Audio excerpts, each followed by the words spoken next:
పశ్చిమ గోదావరి జిల్లా తణుకు చంద్రగ్రహణం కారణంగా గర్భిణీ స్త్రీలు ఎటువంటి అపోహలు పెట్టుకోకుండా నిర్భయంగా ఎప్పటిలాగానే వారి యొక్క రోజువారీ దినచర్యను కొనసాగించుకోవచ్చునని పశ్చిమ గోదావరి జిల్లా తణుకు పట్టణానికి చెందిన Shri Supraja hospital gynaecologist doctor Indira తెలిపారు. గ్రహణం వస్తుంది, గర్భిణీ స్త్రీలందరూ కూడా ఏం చేయాలో ఏం చేయకూడదో ఇవన్నీ చాలా మందికి చాలా అనుమానాలు, అపోహలు.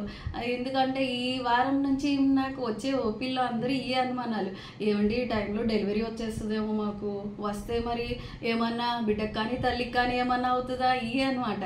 నిజంగా చంద్రగ్రహణం టైంలో డెలివరీ అయినా కానీ బిడ్డకు కానీ తల్లికి కానీ జరిగేది హాని అయితే ఏముండదండి. ఇద్దరు ఆరోగ్యంగా ఉండడానికే 100% అవకాశాలు ఉన్నాయి. కాబట్టి మీరు అలాంటి అపోహలు మాత్రం తొలగించుకోండి.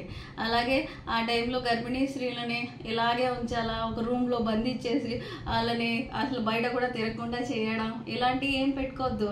గర్భిణీ స్త్రీలు కూడా ఆ టైంలో రొటీన్గా మీరు ఏమేమి పనులకు అలవాటు ఉంటే ఆ టైంలో మీకు టీవీ చూడాలనిపిస్తే టీవీ చూడండి, మీకు ఏదైనా ఇంట్లో పనులు వంట చేసుకోవాల్సి ఉంటే చేసుకోండి. అంతా తిరగచ్చు, తినొచ్చు, వాటర్ తాగండి, వాష్రూమ్ వాడండి, అన్నీ చేయండి. రిలాక్స్డ్గా ఉండండి, చక్కగా దేవుడిని స్మరించుకోండి, కామ్గా ఉండండి. అంతేగాని దానివల్ల ఏదైనా మెంటల్గా స్ట్రెస్కి మాత్రం లోన్ అవ్వద్దు. మంచిగా దేవుడిని స్మరించుకోండి. అంతేకాని మీరు ఈ టైంలో మేము ఇది చేస్తే ఇదేమన్నా అవుతుంది అనేది మాత్రం అస్సలు పెట్టుకోవద్దు.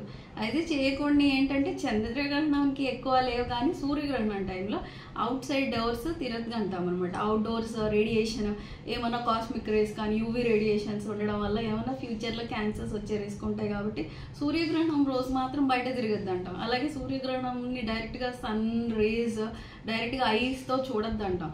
ఎక్స్రేస్ ఏదైనా షీల్డ్తో చూడమంటాం, దానికి సంబంధించిన స్పెక్స్తో చూడమంటాం. ఎందుకంటే ఐ డ్యామేజ్, రెటీనా డ్యామేజ్ ఉంటుంది. కాబట్టి ఈ మనము జాగ్రత్తలు ఏమన్నా చెయ్యకూడని అనేది చెప్తాం, కానీ మిగతాయి మాత్రం ఏమీ అలాంటి అపోహలు పెట్టుకోకండి.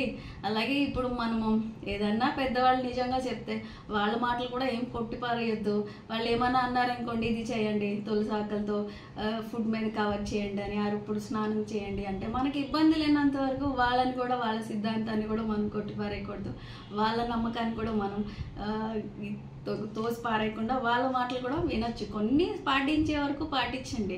ఏవైనా మాత్రం మనము ఆ టైంలో తినొద్దు, తాగొద్దు అనేవి మాత్రం గర్భిణీ స్త్రీలు మాత్రం అలాంటివి చేసుకొని షుగర్లు తక్కువ, ఈ యూరిన్ ఇన్ఫెక్షన్లు తెచ్చుకొని మాత్రం మళ్ళీ దాంతో బేబీని కూడా సఫర్ అయ్యేలా మాత్రం చేయొద్దండి. మీరు మాత్రం చక్కగా ఈ టైంలో కామ్గా ఉండి ప్రశాంతంగా రిలాక్స్డ్గా మీకు ఏ పని చేయాలంటే అవి చేసుకొని మంచిగా మీరు ఈ గ్రహణం ఉందనేది మాత్రం అదేదో మనకేదో ప్రమాదం వచ్చి పడుతుంది అన్నట్టు మాత్రం అస్సలు పెట్టుకోకండి.